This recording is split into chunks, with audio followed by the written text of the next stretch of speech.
최근 청주 등 일부 시군에서 코로나19 확산이 지속되면서 충북도가 대책 마련을 위한 긴급회의를 열었습니다.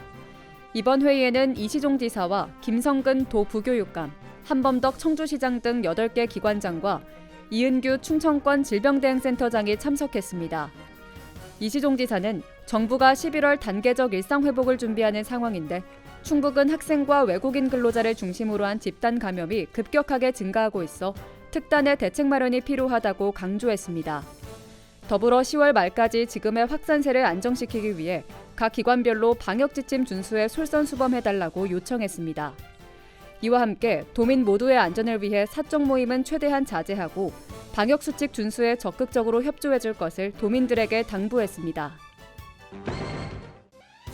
충북도가 국토교통부의 2021년 건축행정평가에서 우수 지방자치단체로 선정됐습니다. 건축행정평가는 매년 국토부가 지자체 건축행정의 건실한 정도를 점검하기 위해 시행하는 제도로 도는 공공건축물 그린 리모델링 사업 등 다양한 정책에서 높은 평가를 받아 우수 광역지자체에 선정됐습니다. 도 관계자는 앞으로도 도민들이 안전하고 쾌적한 환경에서 생활할 수 있도록 최선을 다하겠다고 말했습니다. 충북도가 도청 대회의실에서 주요 경제기관 단체가 참여하는 목요 경제회의를 열었습니다. 이번 회의에는 성일홍 경제부지사와 박문희 도의회의장, 도내 경제 관련 기관 단체장 등이 참석한 가운데 이들은 지역 경제를 회복하기 위해 지역 생산품 애용 활성화를 위한 도시책에 적극 참여할 것을 약속했습니다. 이어 성일홍 경제부지사는 도에서 개최되는 다양한 무예 행사와 오송 화장품 뷰티 엑스포 등 주요 현안에 대해 각 기관의 적극적인 관심과 협조를 당부했습니다.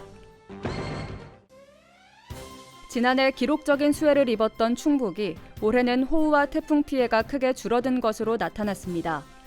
올해 도내 여름철 호우와 태풍 피해 규모는 부상자 1명에 이재민 없이 재산 피해 3억 9천만 원으로 12명의 사상자와 이재민 1,800명, 2,500억 원의 피해가 발생한 지난해 대비 대폭 감소했습니다.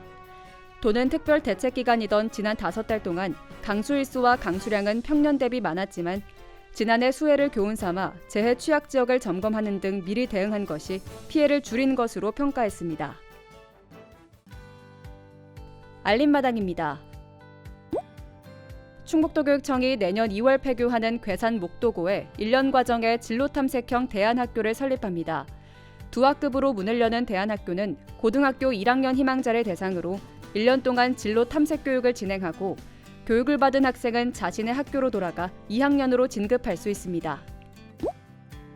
청주시가 외국인들의 코로나19 백신 접종을 돕기 위해 통역을 지원합니다. 지원 언어는 영어와 중국어, 태국어 등 5개로 오는 25일과 26일 오후 1시부터 2시간 동안 서원구 예방접종센터에서 통역사가 외국인들의 접종을 도울 예정입니다. 충주시가 하수처리장에 공원과 반려견 놀이터를 조성했습니다.